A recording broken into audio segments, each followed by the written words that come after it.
Is there anything greater than the transfer season? I mean, it is just so exciting to look at all the possible transactions, new players coming to the league, seeing what it could do for Major League Soccer and just all the rumors. It's just most exciting time of the year for me personally, especially the summer transfer window.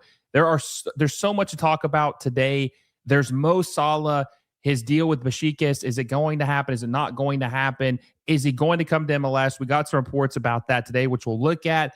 There is a record-breaking signing on the horizon for Sporting Kansas City, and it's not just a record-breaking signing for the club. It would be a record, like the third most expensive transfer fee in Major League Soccer history. That's a big deal. New York City FC also linked to a young Palmeiras player on loan with the potential to buy him, I think, for $6 or $7 million. We'll get into all of that. But first, let's talk about the Mo Salah. Let's get into this first. Hey, real quick, if you guys haven't already, make sure you hit that like button down below and subscribe to the channel if you haven't already. We're growing like crazy. The World Cup is among us, and we have a lot of content you guys are not going to want to miss. So also make sure you guys hit that little bell notification so you never miss any of our videos. Okay, so Mo Salah, currently a free agent, right? Free agent after his contract ended with Liverpool. So there is so much to talk about when it comes to this. This reporter, Ismail Mahmoud, said today a MLS club is trying to sign Mohamed Salah. According to a source in Saudi Arabia, there are currently no offers for Mo Salah from Saudi clubs. That is absolutely shocking, right? That's very shocking to think that there's no offers for Mo Salah in Saudi Arabia. This was like it seemed like was one of their crown jewel signings for the Saudi Pro League for many reasons. To hear that they're not even interested in him, that is very, very shocking to me. Very, very shocking report to me. And then here's another thing, right? So this Turkish outlet, there's a lot, right? So this Turkish outlet, I think this isn't the Turkish outlet, but they said Mohamed Salah's side has demanded the entirety of revenue from jersey sales outside of Turkey. So Mo Salah's part of his negotiations with Beşiktaş is that if he signed to the team, he wants all the revenue from any of his jersey sales. That's a very interesting negotiation or ask from Mo Salah. We'll see if they cave into this. Then we also got this report. There's a lot, guys. This was just in. Mo Salah has 24 hours to accept the final offer from Beşiktaş. Salah has been offered 15 million euros a year over 2 years by the Turkish club. Okay? So they're starting to, and it's so funny because we've seen for 2 weeks now people constantly saying Mo Salah to Beşiktaş is done. It's done. There's no questions asked. He's going to play in the Turkish the Super League, right? He's going to play in the Turkish Super League. It's a done deal. There's no questions about it. He's going there, right? And I also made a joke how they said that Jamal Musiala was leaving Bayern Munich for Galatasaray on loan. Some of these Turkish outlets make up the most crazy rumors that have no merit whatsoever. That one might be the craziest, though. Why, God's green earth, why would they get rid of Musiala? Why would they send him out on loan to Galatasaray? Absolutely insane. Anyway, back to Mo Salah. So it's like the tune is starting to change, right? It went from guaranteed deal to now an ultimatum. He has 24 hours to accept the final offer from Beşiktaş. He's been offered this. It's like they're trying to back him in a corner because he's not decided where he wants to go yet, which leads back to the first report about from this Ishmael about how an MLS club is trying to sign Mo Salah, right? So there's an MLS team trying to get into the negotiation table with Mo Salah to sign him and bring him to Major League Soccer. Okay. So I'm going to share what I said about this earlier, and we'll talk more about what I think is going to happen and how this is probably going to play out. I said, I'll say it again. If Major League Soccer missed out on signing Mo Salah, it would be a huge miss for the league. He's 34 years old, still very good, and more importantly, a free transfer. Nothing to pay to get him. Sign him for free. That is right up MLS's alley of what they love to do. They have to get this done. They have to get this signing over the line. Okay, so back to Mo Salah. Let's talk about where things currently are. The World Cup ended a week ago Sunday, from this past Sunday. I think that Egypt has been out for almost 3 weeks, if I'm not mistaken. So he's had plenty of time to rest and really think about things. He's weighing out all his offers, right? We get the reports saying that there is no offers for him in Saudi Arabia, none. I find that hard to believe, but that's what the Egypt, and this guy that reported saying that there wasn't is an Egyptian journalist. So I think he would probably have a decent understanding about what's going on with Mo Salah. Okay, so that's number one. Number two, Beşiktaş has been heavily linked to him. He has not signed anything. They keep trying to push this narrative he signed, and he's not done that yet. And Fabrizio had mentioned a couple weeks ago that it's MLS and it's Saudi Arabia. So if Saudi Arabia currently have no offers for him, though, then it's pretty much MLS and Beşiktaş. He's not taken the Beşiktaş offer, so that gives MLS a prime opportunity to sign him. And there's one more report I want to share too. Now, this guy is from Turkey. He says there are offers to Mo Salah from MLS and Saudi Arabia. So he's countering what the Egyptian reporter said. The players' representatives has made a suggestion to Super League clubs, but as of now, no other club besides Beşiktaş has made an official offer. So kind of contradicting reports here, but the one commonality is that MLS is linked with both. Saudi Arabia is not linked with both. MLS is linked with both. Okay. So Major League Soccer has the golden opportunity to sign Mo Salah. This signing, guys, would be massive for MLS. Massive. Okay. He would be very, very comparable to Son Heung-min when he signed with LAFC.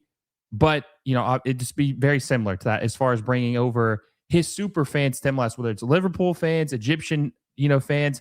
This is a signing that doesn't move the needle as far as like making a top league in the world, but it moves the needle in the fact of making it more interesting for fans to watch whatever team he plays for, right? Putting that team under the microscope and making them more interesting wherever he signs. So, and Major League Soccer has done things, creative deals before. They let Messi keep, they get a portion of the Apple TV subscriptions, which I don't know how that works now since they don't do that anymore. He also gets a lot of money from I think he gets all the money from his jersey sales, and then he gets a stake in the team. I don't know if they're going to do that for Mo Salah, but they might be able to cut a deal with him for his jersey sales. So they're all for 15 million euros. MLS could offer him $20-25 million a year easily. I think they could easily do that. And I think they would, because they'd make all that money back. So this signing has got to happen. MLS had to make a point to sign players at the World Cup who made an impact that people know globally. Mo Salah checks all those boxes. He's only 34 years old. He's still very, very good. He was in a bad situation at Liverpool. I still think he has at least 2 to 3 really good years left in him. And I think that with MLS they're trying to garner as much attention as possible. They're trying to get a new media deal. They need to be signing as many stars as they possibly can. Mo Salah is one of those guys. They have to get this deal done. And I think that they're starting to inch their way into getting it done. Now, here's the question. Where does Mo Salah go? They say MLS club is negotiating with him, right? I saw the reports at Sporting Kansas City. Peter Maluk, who is an Egyptian, I think he has I don't know if he's a fully Egyptian American or like half Egyptian. I don't know exactly what it is, but he does have Egyptian heritage, right? And there's rumors that Sporting Kansas City could have been a major player for him. I just don't buy that. I don't think he's going to go to Sporting Kansas City. And I'm not trying to burst the bubble of Sporting Kansas City fans. I just don't think Mo Salah is going to go to Sporting Kansas City. I think he's destined to go to a big city. And I'm not just doing it to be the generic, he's going here. Like, this guy can pick wherever he wants to go. He's got all the leverage. He can pick where he wants to go. So I think that Mo Salah is destined to go to one of two clubs in Major League Soccer. He's not going to go to Inter Miami. He's not going to go to LAFC. He's not going to go to Sporting Kansas City. He's going to go to either LA Galaxy or New York City FC. These are two teams with DP spots open in big markets that I think him and his family would be comfortable and would ideally like to live in the United States. Now, San Diego was another landing spot because they also have an Egyptian owner, but they just recently used their last DP spot. So they don't have the financial flexibility to be able to sign Mo Salah. So the Galaxy and New York City FC are the two most feasible, likely situations he would want to go to. And I still think the LA Galaxy are the perfect fit, right? The LA Galaxy are a historic team, the most historic team in Major League Soccer history. That's just a fact. They have 6 MLS Cup championships, the most of any team. They are honestly, they're the Manchester United of MLS. They have been down like Manchester United have been in the Premier League, but they are still the crown jewel of the league, right? Historically. Son Heung-min went to LAFC. That got LAFC a huge boost. They've been playing very well. The LA Galaxy have been looking to get another star to give them that glitz and glamour while also bringing quality since they lost Zlatan Ibrahimovic in 2019. This would be the biggest signing in club history outside of David Beckham if they sign Mo Salah. And it would check a lot of boxes. It would check a need. It would check getting a superstar with your club and also helping the league have arguably their biggest brand be appealing and relevant once again. And it's a team that's been losing, right? So I think that the LA Galaxy are the most likely landing spot for Mo Salah. And I really think that this is gaining traction. I do. Now, I could be wrong, but I've been covering this a long time, and I can kind of read in between the lines. And when teams are giving players ultimatums, they don't normally react well to that. Last team that I remember gave an ultimatum to a team that was between MLS and another league was Lionel Messi with Al Hilal. They're like, hey, Messi, if you don't accept this $300 million a year deal, it's off the table. You'll only be able to get $200 million now. Messi didn't respond to that. He just said, okay, I'm going to go to Miami anyway. So, I don't think ultimatums normally work when it comes to player transactions like that. So that's a bad sign for Beşiktaş. I don't think he's going there. I think he's destined for Major League Soccer. I could be completely wrong. I think Mo Salah, based reading between the lines, is destined for Major League Soccer. And my betting favorite would be he's going to the LA Galaxy. It's something we'll monitor. We'll keep an eye on, and we'll see what happens. But that's my thoughts. We'll keep an eye on that. Next piece of news, Sporting Kansas City. Now, this is something that's very interesting. It's a good thing. It's also a bad thing. Okay? Hey, everyone. Quick word from our sponsor, FanDuel. If you're into soccer like I am, you already know how exciting La Liga, the Premier League, and MLS matches can get. With FanDuel, you can make it even more fun by placing bets on your favorite teams and matches across all 3 leagues. Whether it's a Premier League showdown, a La Liga thriller, or an MLS game with your local club, FanDuel makes it easy and exciting to bet on what you watch. Just remember, you have to be 21 years or older to play. Please bet responsibly and only if you're of legal age and in a state where it's allowed. Download the FanDuel app or head over to FanDuel.com, sign up, and get in on the action. Thanks for supporting the channel through FanDuel. So, Sporting Kansas City has been made it known that they are going to spend some money this offseason. I mentioned a minute ago that they have this owner, Peter Maluk, who is very, very wealthy, who has said Sporting Kansas City is getting a lot of attention and care and investment, and money is no object to them, and they will spend what they need to do to become relevant once again. So it's rumored that they are going to sign André Luiz for $22 million. It's really $18 million plus $4 million add-ons. Now, from what I've seen, a lot of people are talking about how this is a huge overpay for Sporting Kansas City. Now, André Luiz is 20. I want to say that he's 24 years old. He plays at Olympiacos in the Greek league. His current value as of right now is only 6 million euros. 6 million euros. And if I'm not mistaken, so Olympiacos only paid 6.75 million euros for him just in January. And they're about to sell him for triple what they paid. And you're probably thinking, oh, well, if that's the case, this guy must be, really good, right? I mean, he must be spectacular, right? He must have lit the league on fire in the Greek Super League. No, not really. I think he only played we'll look and make sure that we're right about this, but I think he only played 6 games or 8 games. I'm sorry. He played 8 games and he didn't score 1 goal. And it might be he did score 1 goal. I don't know exactly, but it wasn't much. He didn't play enough to validate spending triple on what they paid for him. So from what I've seen, everyone's saying that this is a huge overpay for this guy, for this winger, André Luiz. Okay. So Olympiacos paid almost 7 million euros for him. And then 6 months later, they flip him for almost $22 million. That seems like a very bad deal to me. Very bad deal to me. And, when you look at MLS historically, if you're willing to spend $22 million, you're going to get a pretty damn good player. One of the top players in MLS history, or one of the best players in the league. And if we pull up the MLS transfer records on just arrivals, right? Not departures, just new players. Pull it up here. And we look at this. Look at the players that have joined Major League Soccer. If they buy him, now Emmanuel Latte-Lot was a bust. I didn't think he was going to be good. Josh Sargent, we'll see 2 championship players. I'm not really big on spending that kind of money on championship players. But this would probably put him almost above Emmanuel Latte-Lot.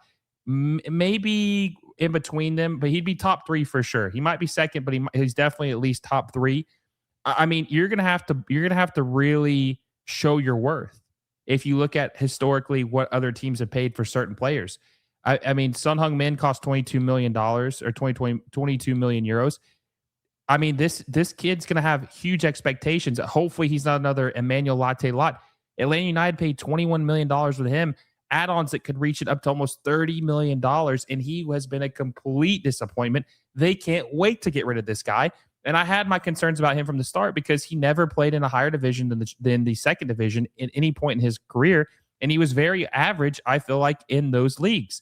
So when you spend this kind of money on a player, they have to be one of the best players in the league. They have to be. That's the expectations. I'm not saying they will.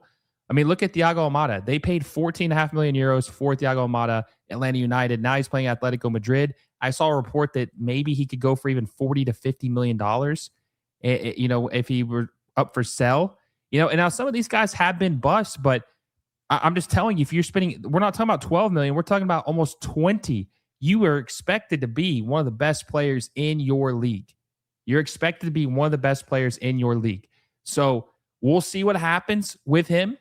I personally am not too crazy about this move. I'm not too crazy about this move. I feel like they should have been a little. I know that their current sporting director is the former New York City FC sporting director. His name escapes me, but this is not necessarily Peter Malukas wanted to spend money, but he doesn't need to be just giving it out. This would be the club record transfer fee by almost double they spent for Alan Pulido back in 2020. So this would be, I mean, I'm very happy they're willing to spend money, but they need to do it. They need to do it very strategically. They need to be smart about how they do it. I personally am not a big fan of this move, but we'll see. I could be wrong. We'll see if he's any good, but I just want to know why him, why 22 million for André Luiz? What about him do they think is so spectacular that he's going to be top 3 transfer fee in MLS history? Okay. Final thing, New York City FC. Fresh report out. Now, this is New York Soccer Journal. They shared this. That a fresh report out today from ESPN Brazil indicates that I don't know if it's Luighi or Luigi. It's Brazilian, so we'll say Luighi. Okay, I could be wrong, but just bear with me. If I'm wrong, let me know. The 20-year-old forward from Palmeiras is now set to join New York City on loan through the end of the year with a $6 million option for the club to buy him outright. So this kid is obviously he's 20 years old. He is a Palmeiras youth prospect. He's got 4 goals in 33 appearances. He's 6 foot. He's a striker, which they need. They need that right now. And this would be a U22 signing. This makes sense to me. This makes sense to me if they sign him. And if you look at the price, I mean, he's worth 4 million euros on Transfer Market. And I always preface, Transfer Market's not the end all be all, but it's just a good reference points to see what kind of what a player ballpark is worth, right? But he's worth 4 million euros. They're paying possibly 6 if he's good. And then look at the Sporting Kansas City. They have him listed at 6 million and they're going to pay 22, which is absolutely crazy, right? Absolutely crazy. And this guy's playing for Palmeiras in a better league. The Brazilian league is better than the Greek league, for sure. I think it is. So they need a striker. I'm kind of wondering what this would do for Romelu Lukaku because they've also been rumored with him. They've been rumored with Christian Pulisic. Not that he'd be a DP, but if they sign him, then maybe they wouldn't want Lukaku because they'll end up starting him up top. But one thing I do find interesting about this, it says at Palmeiras since he was 10 years old, Luighi was appointed by the press as one of the players of the so-called Palmeiras generation of a billion, alongside Endrick, Estavo Willian, and Luis Guilherme. So this is very good company to be part of at Palmeiras. Very good company. Now, is he the worst of the four? Yeah, probably. But this is the company he's with. That's promising. I really like this move quite a bit. And, I think it's very low risk, high reward for New York City because they're getting him on loan. They're not even buying him. They're getting him on loan. They're going to see what happens. And they're going to, it's just very, very low risk for the team. Very low risk. Very, very low risk. Also, too, I want to talk about this real quick as well. Vincent Janssen signing with the Timbers. This is interesting. He was a complete failure in the Liga MX. He wasn't good. He was a high price signing from Monterrey. He went back to I think he went somewhere else in between. I don't remember where he went, but I don't think he went. Maybe he went right back to. Maybe he went to Antwerp right after he left Monterrey. I could be wrong about that. Yeah, he did go to Antwerp as soon as he left. He had 50 goals, 139 appearances. So about a goal almost every 3 matches. And he's 32 years old. It's not a DP deal. It's a TAM deal. Is he any good at this point? I don't know. I mean, the Belgian Pro League, I think, is better than the Eredivisie personally from top to bottom. I think it's a better league. He was good, or at least decent. He had double-digit goals every single year in the Belgian Pro League. I feel like for a TAM signing, you really can't beat this. I mean, it's low risk. I feel like high reward. They just sold Felipe Mora to, I can't remember which Liga MX team, but they just sold Felipe Mora. Was it Pumas maybe? So they need a striker. Portland does. And this is, I mean, at worst, he could be a really good depth piece. Maybe he's a pleasant surprise and he starts. But this is an interesting signing. He feels like an old 32. But if he's averaging 10 goals in the Belgian Pro League, I feel like he could be serviceable in MLS. I think he could be. Even if he was a failure in Liga MX, maybe culturally it was a little bit of a shock to him. He wasn't able to acclimate as much. But I don't think this is a bad move. I'll be very curious to see what happens with him in Portland and how well he ends up playing. So what do you guys think about all these transfer rumors? I mean, I expect to keep dialing up. More and more players are going to be linked with the league in the next couple weeks. We'll keep an eye on and see if Mo Salah ends up coming to Major League Soccer. And if he does, we'll obviously do an emergency live stream and talk about it where he signs. But what do you guys is there any of these moves exciting to you? Do you think that Mo Salah would be great for Major League Soccer? Do you think Sporting Kansas City is spending way too much on André Luiz? What are your guys' thoughts on this? Let me know in the comment section down below. And if you guys enjoy this video, make sure you give us a like down below, subscribe to the channel if you haven't already. Also, don't forget the MLS Moves is presented by FanDuel, and we're getting closer and closer to 14K. So make sure you guys subscribe if you haven't already. Until next time, guys, I will see you all soon.